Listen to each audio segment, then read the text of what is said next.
Yay! Hey, okay. Hi. How are you? Hi. Good. How are you doing? Let me just try to Good. set this up. Okay.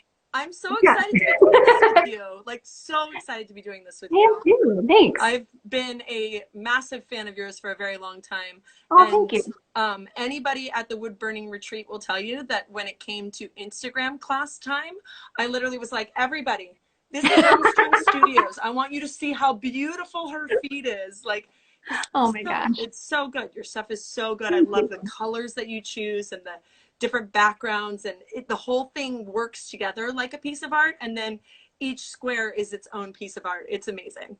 Thank you. I Yeah. mean, truthfully, I do it that way because if I don't have something to kind of structure what I'm posting, I get really overwhelmed. So Mm. doing it like the checkerboard, I know, well, gotta take something on a white background today or gotta And do it just something that's, it gives you some structure to it. So yeah, like structure and beauty, they come together in this way. That's nice. It we doesn't love always work out. organization. Yeah, it doesn't always work out that way. No.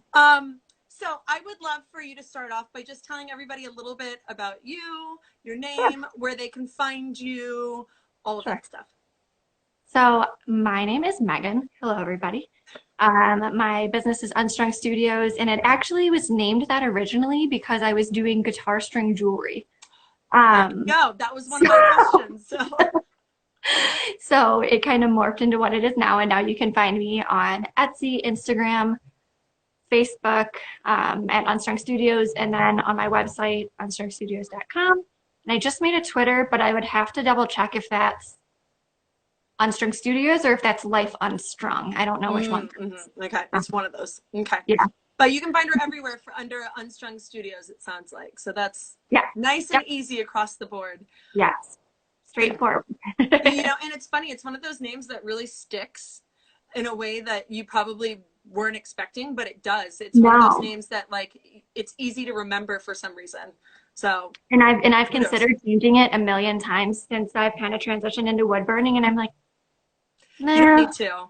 For not whatever gonna. reason, you don't need to. It's one of those Like, names that okay. everybody and it's funny because it's Unstrung Studios, but then you have all of these, anatomically accurate, drawings and burnings and stuff, and Right. it's so interesting, but it works for what you're doing. It totally works.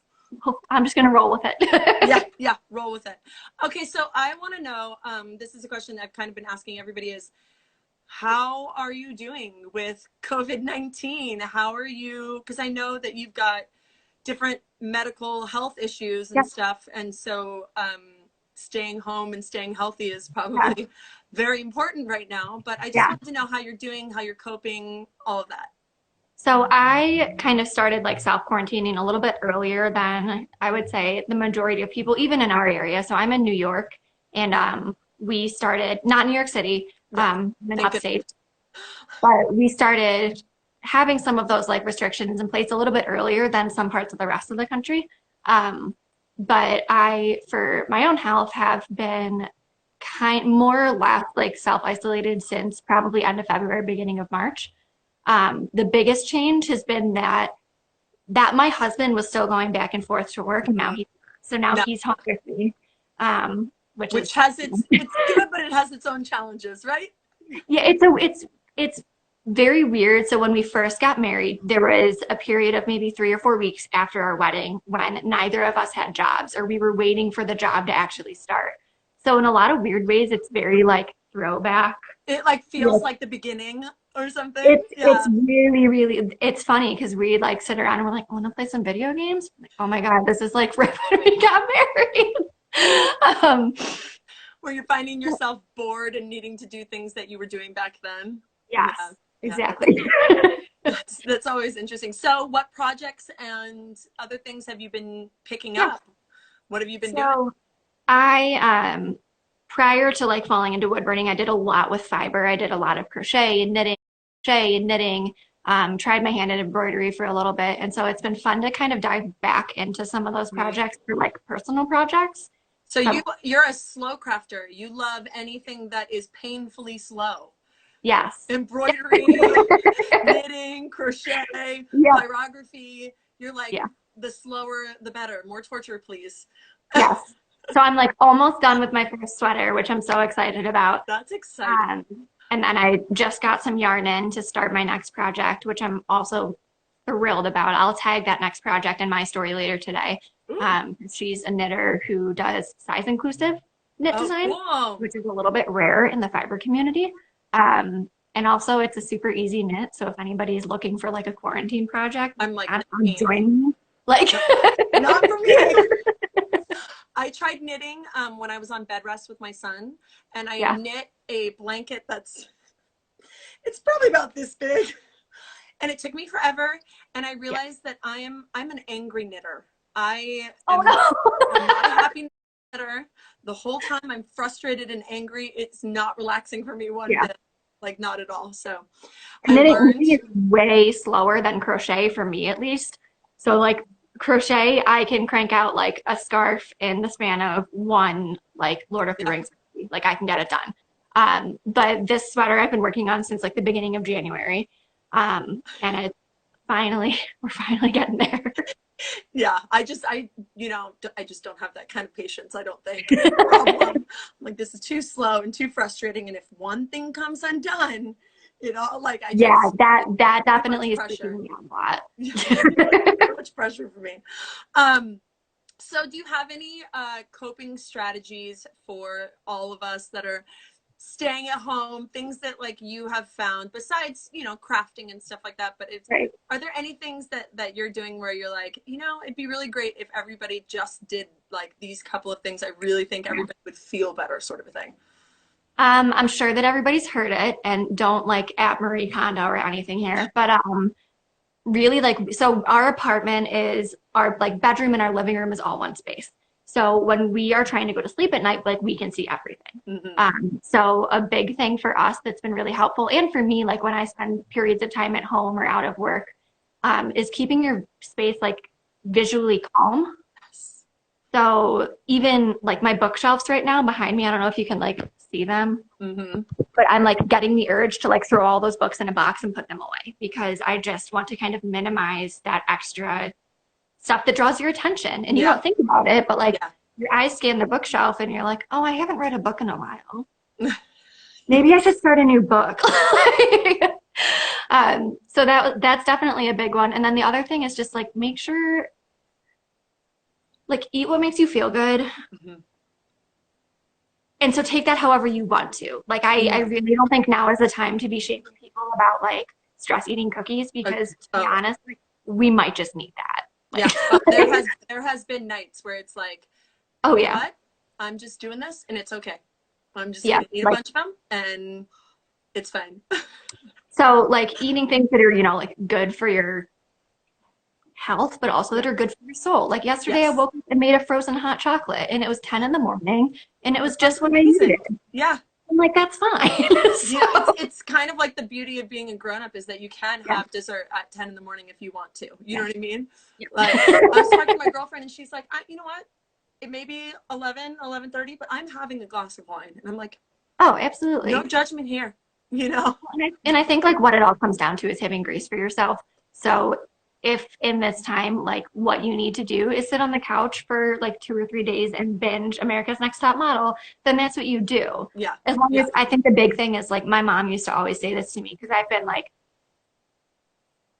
chronically ill for pretty much my whole life. And my mom's always like, it's fine to be upset about what's going on, but you can't get stuck there. And Mm-hmm. so I think like once you start feeling stuck, you just have to pick that one thing that you're gonna do. Yeah. So if that's get up and put the dishes away, or if that's like move your recliner 3 inches to the left, I don't know what it is. Whatever. But it's Yeah. kind of like Yeah. finding a way to get just a little bit unstuck, and it doesn't have to be a huge thing. No, You it know, I doesn't. think I It think really one of the things people are making these like huge it's lofty. it's reminding me of the Frozen 2 that what is it, the next right thing? You do the next right thing. Yeah. Yep. Yeah. Yeah, no, You that's know, so to quote Frozen 2. I think it was Frozen 2. I've actually only seen the movie once, but I I still think haven't that's seen what it it. was. It's on our watch list. It's really good. Really, really good. We just watched Onward though, which was Was it? I haven't seen that one. it was really, All right. really cute. It'll be on our list. So Yeah. someone said, could wood burning be the best smelling hobby? I think so. Yeah, although I don't know, I've never tried like soap making or anything, and I Oh, feel I like that imagine could be that would fun be good too. too. Although But there's something so, too yeah, many floral smells might be too much though, you know? Like yeah. too much of one thing is like, but I don't think you can ever get sick of the smell of wood. Like, No, and I think there's something so innately like nostalgic about it yes. that anytime you would burn, especially if you've done like live burning at an event, you without a doubt hear someone be like, "Oh my gosh, that smells like camp," or like, "Oh my Yes. gosh, that smells Yeah, like I my want a bonfires." marshmallow right Yeah. now. Yeah. Yeah. So there's something that like kind of triggers those like just feel good feels Yes, inside of you, for sure. So yeah, which if is you guys haven't picked up the hobby of wood burning yet and you're watching this video, maybe now is the time, you know? Um, okay, so speaking of picking up a wood burning tool, when was the first time you picked up a wood burning tool? okay, so the period of time when my husband and I both did not have jobs, I found my dad's old soldering iron Oh, that's in, fun. sorry, That's so fun. in like my parents' basement. I was over there and I was like, I wonder if I could burn stuff with this. And at the time I was doing a lot of lettering. So that was like fall of 2017. And You've I only started with, since 2017, that's it? yeah. Blows my mind, girl. Blows my mind. But I mean, like I drew and You've stuff. always been artistic. Yes. Yeah, Yeah. I hear you. But still, that I've like seen your improvement over just since 2017, and like you've even like done pieces over again where it's like here was the original, here's some pieces, Yeah. and like it's insane. The you know It's and it's funny because I feel like I don't remember who I was just talking with this about, but we sometimes are like, oh man, we're not improving. We're seeing all these people that are like doing these crazy pieces. And then you like get a memory that pops up and you're like insta feed and you're like, oh oh, yeah okay, yeah okay, no, yeah. I'm a little better. You're doing just fine for yourself, I promise Yeah. you. Thank you. Just fine. If you ever need any sort of encouragement, you can just hop on over to my feed or my, drop into my DMs and be like, hey, and I'll be like, girl, you're great. And like, Thank you. um, okay, so my other questions were like, how did you get Unstrung Studios? You already said that. And Sorry. have you always been artistic? And yes, you have been. Has it been something where it's like, have you taken art classes and things like that? Or is it And just, actually, like, and this is just a good encouragement to everyone. My senior year, I was preparing to like apply for colleges, wanted to apply to art schools, and my teachers were like, "You're not good enough. Like, you won't get in." And I was like, "Okay, that's fine." prove Um, them wrong? and so I went to school for something different, drew my way through that to like study, but I didn't take any art classes in college other than ceramics, which I was horrible at. Oh, see, and I love ceramics. Isn't that Awful, so funny? just I'm awful. like, you take all the slow crafts, and I'll Mm. do ceramics. The I three love ceramics. dimensional, like my brain just does not work that way. The three-dimensional stuff, That's so Um, funny. but That's so I funny. really like didn't draw for a good couple of years until after my Until wedding. 2017 when you picked Yeah. it all back up again. Yep. That's awesome. Kind I of just mean, dove right back you in. you didn't need art school, so you probably saved yourself a bunch of money by not going to art school. You know what I mean? Yeah. Well, and also I wouldn't have found like my love for anatomy and that kind of stuff if I hadn't gone to school for. Speaking of, please dive into that. Tell us about your love of anatomy because everybody wants to know why bones, why Right. anatomy, why bodies, Sure. why diseases and things like that. Like Sure. what brought you here? So I think kind of by circumstance, I guess, not really by. Oh hi. I know. I also I'm like, oh my god. I know we want to say hi to everybody, but also I want to make sure that you all saw the comment from her mom. It says, okay, it's not just because I'm her mom, but the quality of Meg's work astounds me. And we all agree with you, with your mom. So it's so sweet. And I just had to say it. Okay. That's the hardest thing about quarantine is my mom and I would hang out like multiple days a week for the whole day and like I haven't like I've seen her and we like wave from the car and it's awful. Yeah. But anyway. I know. Well, it's one of those things where I feel like collectively as a society, as the human race, we Right. all are becoming a whole lot more appreciative for everyday normal life and the people that are Absolutely. in our everyday normal lives. Our friends where it's like maybe we don't want to see them all the time. And now we're like, you know what? our friends are pretty great, you know, or whatever it is. And Yeah. oh, my family, I don't know if I like want to go and see them this week. Actually, like I Yeah. really, really miss them and really want to see them. So it's one of those things where I think that we're all going to come out of this like with a whole new appreciation for life, you know, Yeah. No, I which is agree. a good thing. Yes. But the whole thing sucks. So So much. sucks so bad. But please tell us about your love of anatomy and how you found it. So, growing up, I mean, I was in like the fourth grade when I was first like hospitalized for something kind of like unusual. So I had kidney stones that young. So as early as, you know, the fourth grade, I kind of was thrown into this medical world and people saying these like big words to me and renal calculi. And thankfully, like I am a nerd to my core. So even as a fourth grader, I was like, show me a diagram. I want to see where they live. And like, I just wanted to know. Mm-hmm. And I think regardless of what like the focus of that wanting to know has been, I've always had that. And it just so happens that like a lot of things in my life have pointed that to be towards an anatomy focus. Um, but it really kind of escalated, I guess, so I went to school for occupational therapy and there Mm-hmm. was a lot of like anatomy, physiology, neurology. And actually during my junior year, I was probably the healthiest I've ever been. I was dancing, rock climbing. I was actually slated to like teach a summer camp on rock climbing. Nice. Like weird, really weird to think about. Um, and I had a pretty significant medical event happen where I woke up and I was paralyzed from my waist down. In my dorm room, I had had a couple of like weird falls in like the months leading up to it, but I didn't really know like what was causing them. I thought like, oh, like stupid Meg just not looking at her feet again. I don't know. Um, and so at that point, I was kind of thrown back into trying to understand what the heck was going on Mm-hmm. and, you know, keeping up with all of these, well, it could be this, it could be that, it could be the other thing. And it was maybe a year or two from then when I finally was diagnosed with something called Ehlers-Danlos syndrome. And once I got that diagnosis, I realized so many things in like my childhood and my In your growing up life that that you're like, were now not, it makes sense. yeah. And there's still things that I'm like, oh, wait, that's not normal. Like in the story, the thing that I will always remember is you remember in like elementary school where they tell you like they go through like hygiene and they tell you about, you know, and sometimes it's hard to reach that spot on your back. And I always remember being like, who can't reach their back? Like I can just like here's my hand, I can just reach it. Like that's so weird. Who has that problem? Um, but now I'm like, Everybody. oh, Literally everybody. oh. I'm like, okay. um, And so as like I learned more about it, it got to this point where my friends started to be like, okay, we don't understand what's going on. What the heck is happening? Yeah. And it became this need for me to understand, but also this want for other people to understand. Yeah. And I can throw out words like a collagen defect, or, you know, it's based on this or that gene, or has to do with the contraction and release of slow twitch and fast twitch muscle fibers. But like that means nothing Yeah. To most people. Right. to Yeah. most people. Yeah.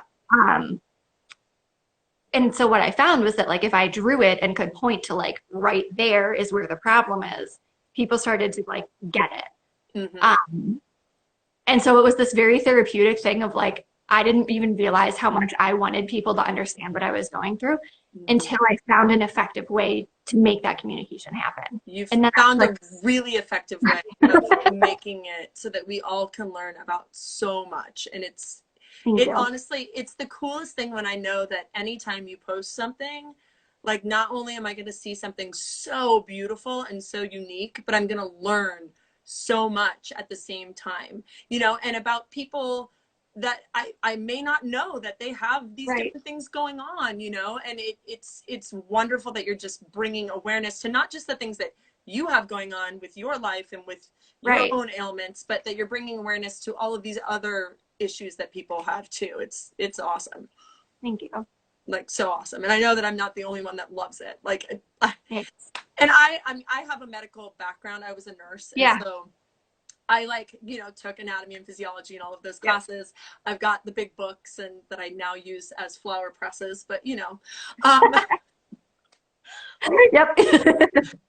but at one point it was used for medical knowledge. And so going to your feed, it throws me back in a way that is really good, but I look at something every single time I go to your page, which is so cool. It's the coolest. So, and I also love that you talk about disability so much, and not just about like disability awareness, but like about advocacy, which I think is like so important and really rad. And so I would love to hear you kind of talk about ways that your followers and my followers can be advocates, in places, and like, what can we do? You know what I mean? Yeah. I think the biggest thing is listen to disabled voices. A lot of times, and I feel like even in anything that like you're trying to learn more about, people hear a phrase and they latch onto it and they think that it serves the community that they're so concerned about. But when you actually ask people in the community, it's like, so, and one of the best examples I can think of is, so going to school and learning a lot about like the autism population, we always were told to use person first language, right? Mm-hmm. So Yeah. person with autism, child with autism. Right. And it was like burned into you. Like you got points off on your papers if you wrote an autistic child. But being in the field and talking to people, you start to hear your family say like, no, my kid's autistic.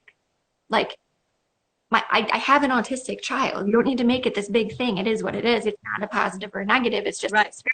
Right. And then there are families that really do prefer that you use person first language, and taking that and applying it to general disability. There's this whole like, oh, like handy capable, or you're differently able in all of this language. And there was that, it seemed like that was like what we were being told to say and use for the last many years. And then it seems like recently the disabled community says, no, we're disabled and it's okay for us to be disabled. You know? And that's just it, is like those words, I don't know why, but they make me cringe. And I'm like, you don't need to make it some huge thing. Like I'm disabled, period, end of story. That's what it is. And I feel like what it comes down to is people being afraid to offend people. You know what I mean? I think that really is what it comes down to. I mean, I know that that's the last thing I want to do is offend somebody in some way. And so I think people, kind of dance around the subject because they're afraid to talk about it, because they don't want to hurt anybody's feelings. And I think like when that comes up, what we need to do is kind of look at like the internalized ableism there, because when you're afraid to talk about disability, it's because somewhere in your brain, and I do it too, like I still think to myself like, oh, I'm not as disabled as that person. Like I still like rank those things. And it's because in our brains and in our society, we're taught that there's something inherently wrong with that. So there's this kind of like low level subconscious layer of like shame and of like, don't draw attention and don't look and all of these things. When in reality, it's like, we're just disabled. We're just people. Really, what it comes down to is we're all people. Right. I think the thing that drives me nuts, and something that I see you talk about in stories and stuff, is access.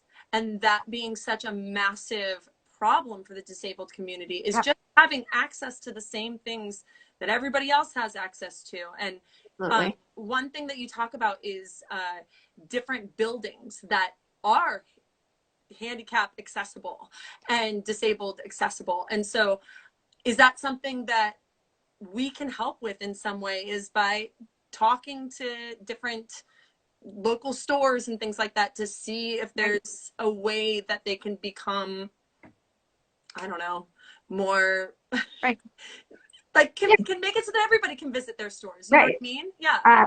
I think a big thing, honestly, is it's kind of reminding me of, again, back to coronavirus, because everything relates right now.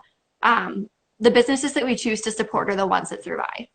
And so there's a number of, and I'm not saying don't go to places that aren't accessible, but if you have a choice between a sandwich shop that has a ramp and a sandwich shop that doesn't, like go to the one that has a ramp. And like acknowledge the businesses that are doing a really good job, which then puts pressure on the businesses that are not doing a good job with it, without you being like the angry disabled person. You know what I mean? Like, Yeah. or like the angry advocate. Yeah. And the other thing that like, I love what your mom wrote. She said, "Do not make kitty face at Meg." I know I laughed at that too. She's a nut. I love her.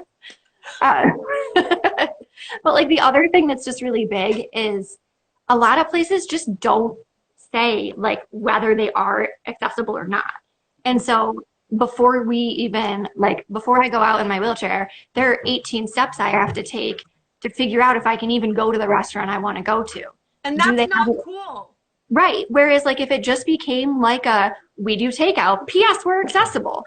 Like so easy. And so a big thing that I've been doing is like anytime I go somewhere, before I go, I check if the accessibility is on their website. And if it's not, I send an email and I say, hey, I'm coming in.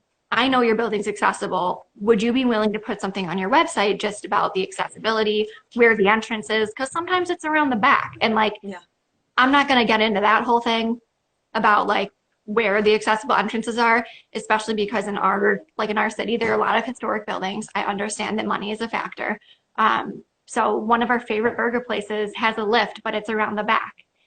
And there was no sign, so I had no idea there was a lift until one of my friends who's a bartender there was like, yo, Meg, why aren't you coming in?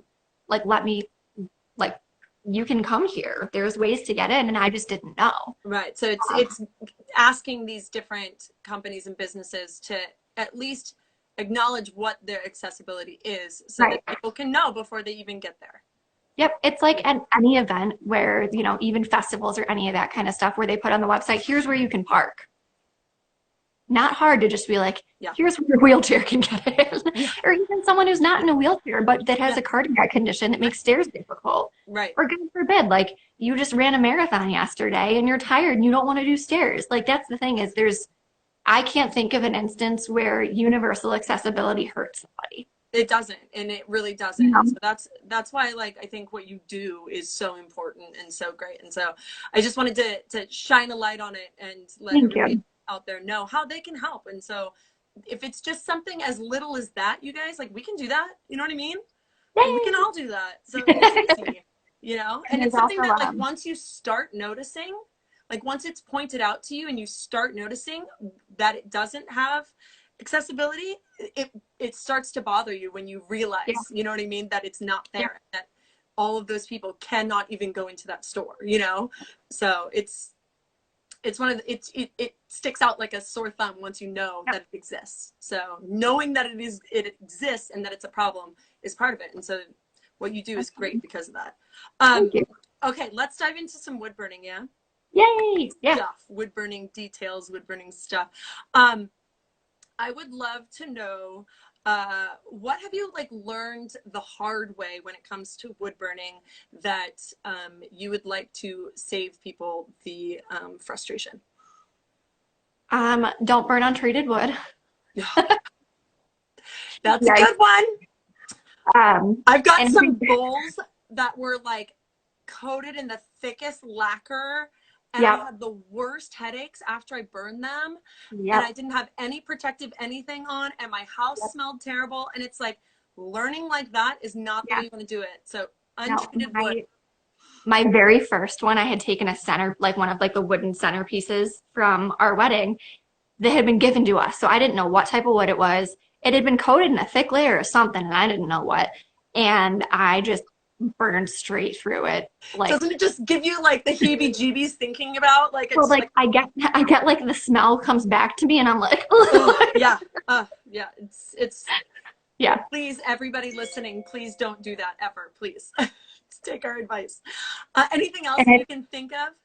I think the other thing is more about like the subject matter of what you burn. Like burn what makes you happy. So when I first started and I was just doing like a heart or a brain, what like my family and my close friends refer to like as the Grey's Anatomy collection. Like anybody can look at it and recognize it. It's very accessible. It's very easy to see, And I distinctly remember everybody being like, are you really gonna like, is this a thing that you're doing now?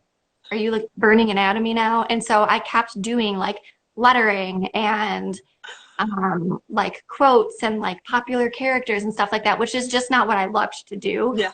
It totally lost the magic for me. And the weird thing is that that stuff didn't sell for me. Like at markets, with the exception of anything with Linus on it, people love Linus. No fault. Um, but like that stuff didn't sell. Like I Yeah. had like quotes from The Greatest Showman that I think I still have in my inventory bin just because like it's not what I do. Yeah. It's not what I was passionate about, and people can tell.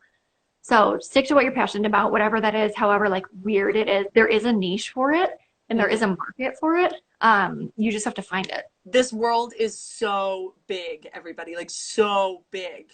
You can be a niche thing like a wood burning artist, and then you can be an anatomy wood burning artist, and then you can be an anatomy wood burning artist that does wood burnings about specific diseases. Like and sell that.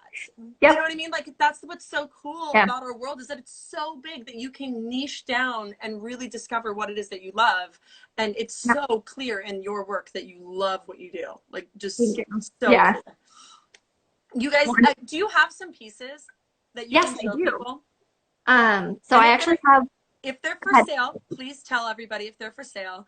And if you have a favorite piece, let us know which one it is, if you have it on hand. So I was at my parents' house the other day, like snuck down into the basement, grabbed some stuff, and came back for this. There's some pieces that I haven't figured out how to photograph for Instagram from my Invisible Illness series that I wanted to show. And then I also have like, this is like a piece that got away from me that started out as something very simple and is now just crazy town that I'm hoping to finish soon, which I'm excited. I'm like, are you filling in a background? Is that what you're doing? You must be, because if it got away from you, I'm sure it's because you were like, I never learned. The whole background was completely filled in by the tiniest dots I could possibly put on it. I literally never learned, ever. You do learn, though, because you learn that it's so beautiful. I love it so much. I just want everything to be stippled in the background. I just love it.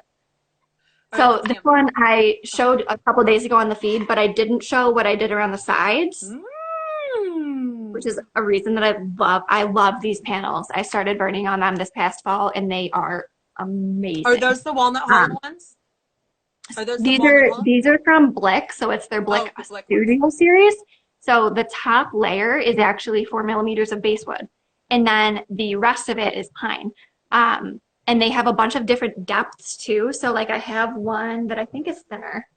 No, those are the same. But I have a couple that are like much thicker, which I love being able to mess around with. This guy is going up in my Etsy this weekend. It's so pretty. I'm like, what time is it going up so people know and they can set their alarms?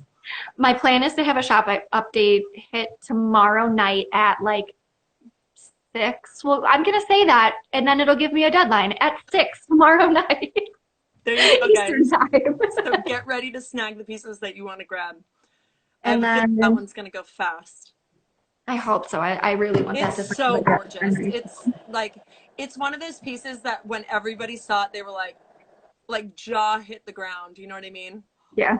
I started it and I was like, this is never going to end. And then I finished it and I was like, but you knew what you were doing is special. Like when you were doing it, you know what I mean? Like, you know, when you like do a piece and you're like, oh, this is going to be good. You know, like, yes, that's definitely what happened there. This one is one of my all-time favorites. This one I think will go up in the shop. The only question is I don't really know how to ship it. So if anybody has like ideas for how to ship larger pieces, yeah, we can make that happen. So this guy, yes, which I know. Can you bring it in close? I want to see. Yeah. So I don't know if you can see. What did you use? Did you use like a spoon shader for the background? What did you use? Yeah. So, well, you can see I started, is it over here? Yeah. Oh, no, it's over here. I started over here. I was going to stipple the whole background. And I got like 6 dots into it. And I was like, absolutely not. This is not happening. Nope. So I had to burn real deep to smooth out the stipples. But yeah, so this is, I had this design drawn. So cool. Like, where do you even come up with the idea to turn the moon phases and a skeleton head into a piece? You know what I mean? Like, where does that inspiration come from? I don't know. I think You're like I don't moon know. phases, but make it bone-y. You know, like I just like I love it. I love it. It's so How can the question is always, how can I make it spooky? Like, but how can I? it's so good though. It's so good. Okay, any more? So yeah, that No, guy. what's more? Okay, this is the piece that got away. So this was supposed to just be a clock with a heart on it. Okay. And then it was just going to be a clock with a heart and a couple of flowers. And then it became like anatomical maximalist. Um, so, and I'm, of course, what am I doing? Filling I'm the blacking background out the because that's background. gonna make the whole thing just So I can't wait to finish this one. I'm like bring it back in close again.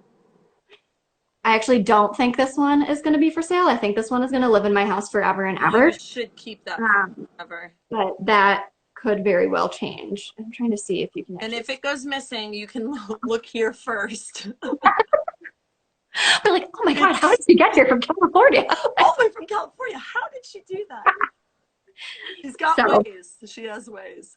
hey, don't test a wood burner. We are I determined, persistent people. cannot wait to see that done. So all you have to do is fill the background in. I don't know what's taking you so Yeah, long. I am right, right. What am I doing? So Okay, funny. and then Okay. this will be the last one. This is the Yes. invisible illness one that I haven't showed like anybody other than Good. people that were at Oh, the I show. love this. You guys were getting a first peek. And I don't quite know like how to actually show this whole thing to you at one time. So I'm gonna like step back How a little big is bit. it? It's 3, 4 feet maybe. It keeps going. Sorry, hold on. I have to move this even further. Oh my gosh. Um, is that the whole thing? Can you see the That's whole thing? amazing. Yeah. So this one was done for MS.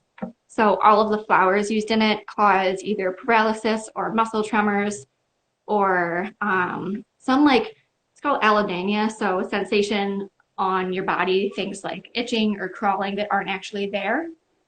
And so it's the central nervous system done with all It's those flowers. And then the incredible. It's so incredible. so that one, like I said, I have no idea how to Okay, photograph everybody. Holy cow. Oh my. Jaw dropped to the floor. So it. cool. That's beautiful. Everybody, yeah. Yeah. Thanks, guys. I've been Amazing. trying to figure out how to like share that, and it's so long that by the time I get like the whole piece in it, you can't see any of You the know what detail. you should do is one of those, you know how people take up like 3 squares? Yeah, That would, you would really have to plan that one out. But if anybody can do it, you can do it. I know. But that would Maybe be that'll be so my fun to next have project. that like line up so that you have them all like in one Yeah, row. it's on my list of things to photograph. It's part of the reason I brought it back to my house. Because I have a couple of things that are like done, and I just haven't So taken. good. Your work is so good.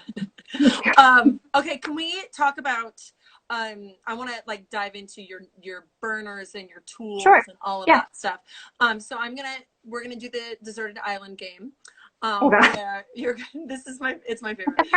You're headed to a deserted island that has power, and Sure. you can bring one type of wood, one Okay. burner, one nib, and then one tool that's like a non-essential tool, but it's like essential to you.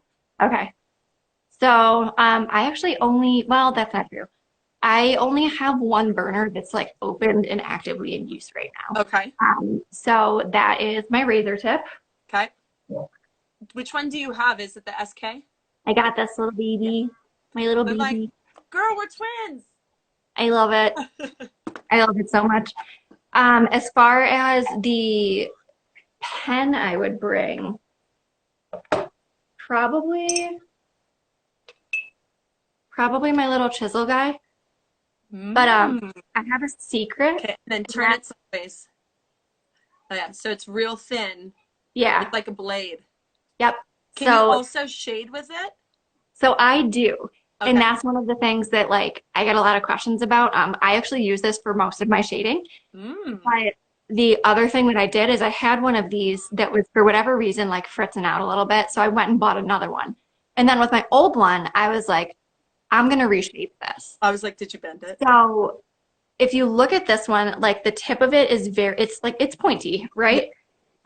So when I was trying to go around curves and stuff, it would get caught in the wood. So what I actually did is I took that one that I had and I want to see if I can get it to Here, put focus. your hands like up so because it's still I trying don't to know how to focus on do your this. face. Is that better? Yeah, a little. So do you, and then grab the other one. Here, let's put them next to each other so that we can see them. Guys, I'm learning. I don't know how to It's Instagram okay. live. You know, we're all learning how to do this whole online thing. Okay. And here, wait, go So that way. Go that way. Go that way. There you go. so you can see that like this one is I made it a little bit more Rounded. blunt. Yeah.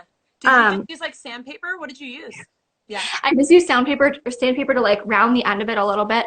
And I also actually, you probably can't see it, but I did thin it even more um, than it is, which is So how I get now, some. is it your favorite nib? Is the edited It one? is. Yeah. It is. And I love it so much. no, but Um, that's totally okay. It's like mine, my favorite nib of my razor tip. This is so embarrassing, but look, it is like oh my so God. awkward shaped because of what I've done to it. You Yeah. know what I mean? Yep. Oh, Mine is so wonky. yeah. But you know, it works. It works. So, Yeah.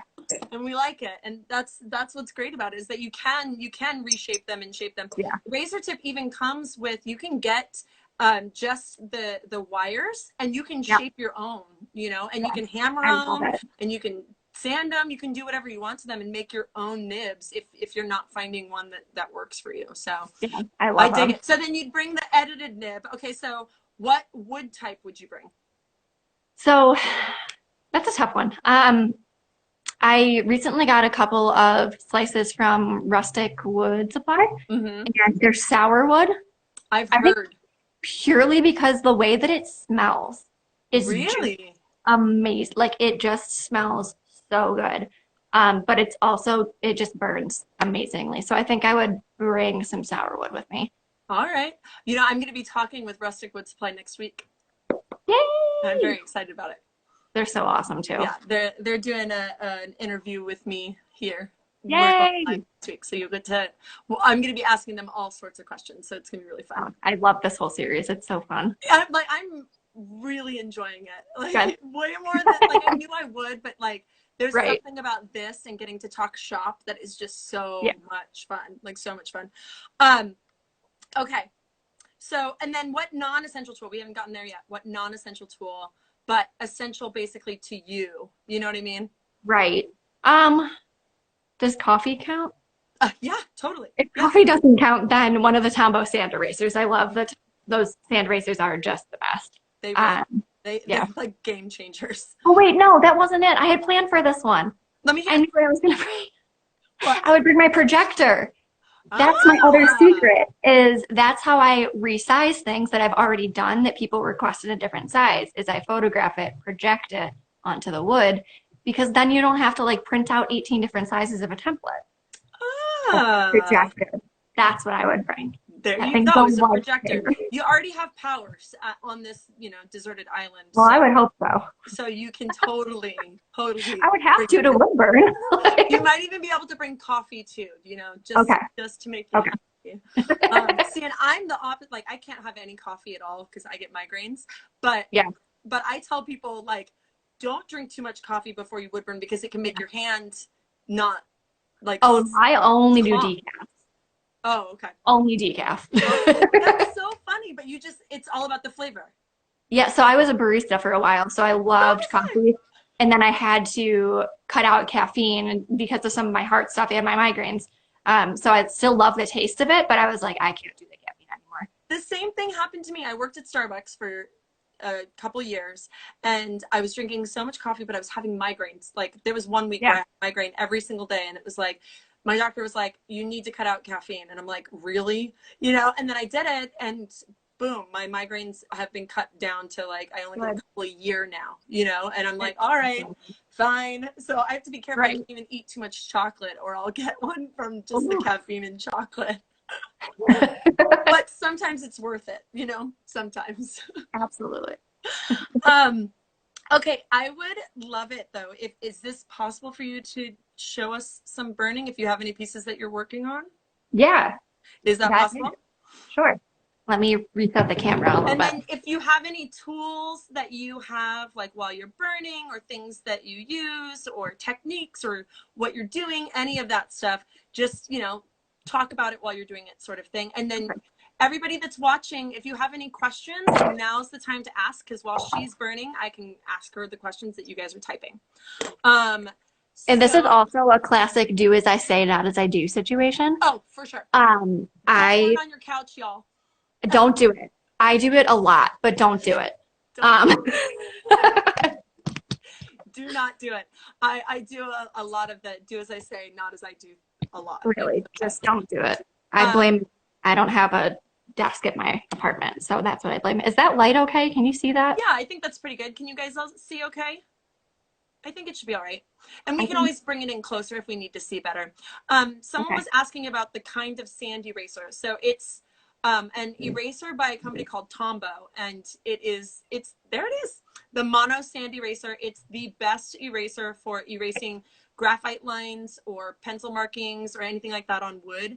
I tried a bunch of different erasers, and I found that one to be the best. And then on occasion I'll use a polymer eraser, but really I don't think it works as well as the sand eraser. It really is the best. All right, so are you using your favorite nib? I am. Her edited nib. So it's a nice, like, cutting style nib, but she uses it for shading and all sorts of things.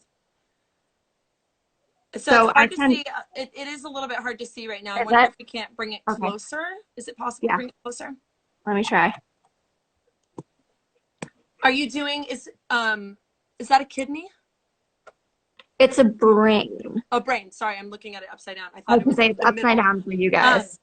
the brain. So are you doing the, like, your shading technique right now? Yes. Okay. So I tend to batch work most of my pieces. So I will transfer a whole bunch of things, go through and do just the outlines. And then I go kind of like back through and I cycle through and do everything. I feel like it's still really hard to see because my hand is blocking It's where the okay. light is. But then I'll go back through and do the detailing. Um, Is it that you use one nib for the lines, the edging first, and then are switching nibs, and then you go back in and do all of the shading stuff, or is it like I think is it it's for efficiency? Why do you do it in this fashion, I guess? I think for me it's a mindset thing when I'm doing because I don't transfer all of the details. So I transfer the minimal amount that I possibly can, which is another, I guess, tip I would give people is don't transfer any more lines than you need to transfer. Yeah, because then you So just have to go back and erase the ones that you don't burn afterwards. It ends up being exactly. more work for you. So Well, but when I'm and doing even in the transfer, it's more work if you're transferring things that you don't necessarily need to transfer in order to be able to do the piece. right. So and I think for me a lot of it is I like to be able to seal a whole bunch of things at once. So I like to finish a whole bunch of things at once. What do you Um, use to seal your pieces? so I tend to use, and that's some of the shading that's just starting Mm-hmm. around that. Um, I use Minwax polyacrylic, and I use the matte or the satin finish. Okay. Um, and so I sand my piece after I burn it, which I know people freak out when I say that. But I do because I feel like, especially when like I'm a hand rester, so my hand rests and you get these little like pills almost on the top of the wood, um, especially if it's a piece that has like hours and hours and hours in it. So I sand very lightly, put a layer of sealant on it, sand that, and then put the other layer on. Um, And that seems to do the trick. Do you have any problems yeah. with it darkening the wood? It's funny because sometimes yes and sometimes no. I feel like there are it depends on how the grain is situated, what Yeah. slice of wood it is. Well, and Um, like what kind of imperfections the wood piece has. Like I've yeah, noticed if there's wood pieces that have like, it's not the little brown dots that are like part of the wood, but it's like these like darkened areas, those seem to get like to pull in any color a whole lot more when you add some Right. sort of finish. And so the imperfections of the wood sometimes I think pop out more when you add a finish to it versus just leaving it as is. And I also find that the planks darken much more than the rounds do. I don't know if Mm. it's just me. Now that has to do that it might be you because I feel like it's the other way generally speaking because of Really? the cut of the wood. So like when you have like when you're going against the grain versus with the grain sort of a thing, Right. that I feel like that when you have these end grains where you have all the rings that you end up getting it darkened. Look at that, you Right. guys. Ah, You're starting to kind of see that shape pop out. yeah. And if you'll notice, and it just has to do with like how you hold your pen to get the curve. I always end up with one side that's a little bit darker than the other. So I go back in with the same tip and I just crank the heat and I just darken right along that line and kind of pull it into the middle. I tend to treat wood burning a lot like I would treat watercolors. I don't Just know if add more layers. I yes, and I don't know if that makes sense to anybody because sometimes No, it people look at does. me like, "What the heck are you talking about?" No, because you Um, can always add more wood burning. You can always darken areas, but if you go too dark, that's when you come into problems. right. Yeah. So I just even that out a little bit by adding some of that darker shading down along the bottom. It's Um, amazing how you're just doing these little lines and now we have something that looks three-dimensional and so rounded, you know? It's so cool. Um, someone was asking if you have turned your artwork into stickers and someone else said, yes, she has. Go check her out. It's in our Etsy shop. I was going to say, I think Carly answered that one for me. Yeah, it's Um, awesome. Carly Yeah, comes and and works Trace a and lot Timber, of my shows. she was talking about the spalting areas. Yeah, spalted areas, or even areas like not even spalting. It's like I want to say it's almost like a not a fungus or like a. It's like something in the wood that's not part of the wood, but like it can I was sometimes looking to get see darker. You know, there's just certain pieces sometimes get way darker than others, and you have no idea why. You know. yeah. Uh, So Julia Crotty said that she still can't figure out how people sand their pieces after they're done. No matter how light she sands, it always seems to sand off some of my burning. So she stopped trying. Oh, I I will say like I have times where I sand and it does lighten things a little bit and I'll just go back in and push the dark values um just a little before I seal it. Yeah. Okay, But so we are down to our last 4 minutes I until we get know. cut off. Um, because that's what happens at 1 hour. But I like this has just been so much fun. I love chatting with you. I love your work. I love what you're doing. I just everything. It's so rad. I anybody Thanks. who's watching this who hasn't checked out Unstrung Studios, please go check out her feed. Go check out her work. You will learn so much from everything she posts. It's just so cool. Oh, Trace and Timber said the greenish tones. Yeah, sometimes they have just like little things and they just pop out more when you add that finish. Do you ever do your pieces where you don't even finish it with anything? Or do you Um, always add a finish?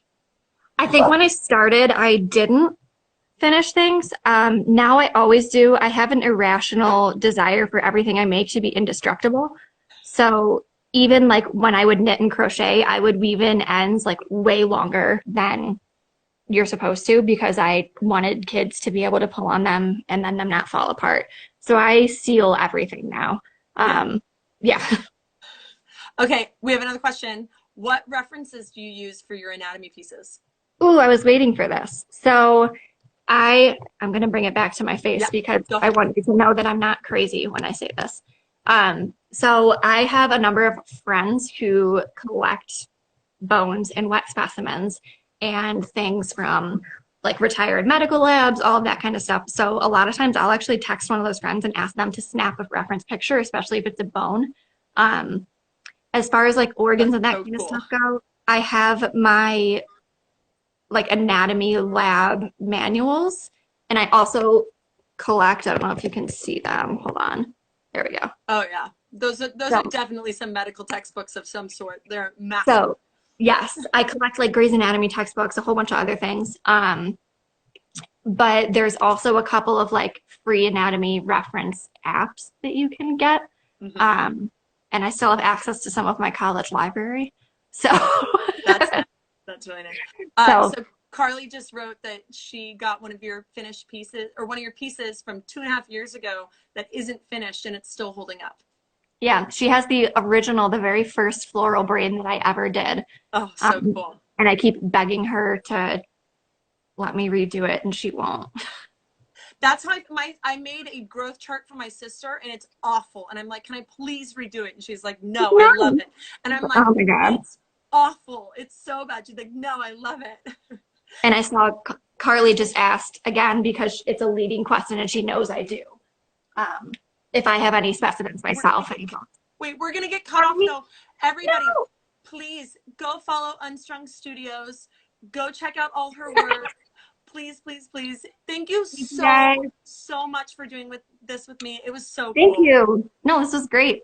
And I'll follow up. And if you guys have any more questions, just go to my story, add them. I will ask Megan, and it will all be in a blog post, and this will be on YouTube. So go check it Yay. out. And this was great. Thank you so Thank much. you. All right, Enjoy you your guys, warm we'll see you weather. later. Thank you. Bye. Bye.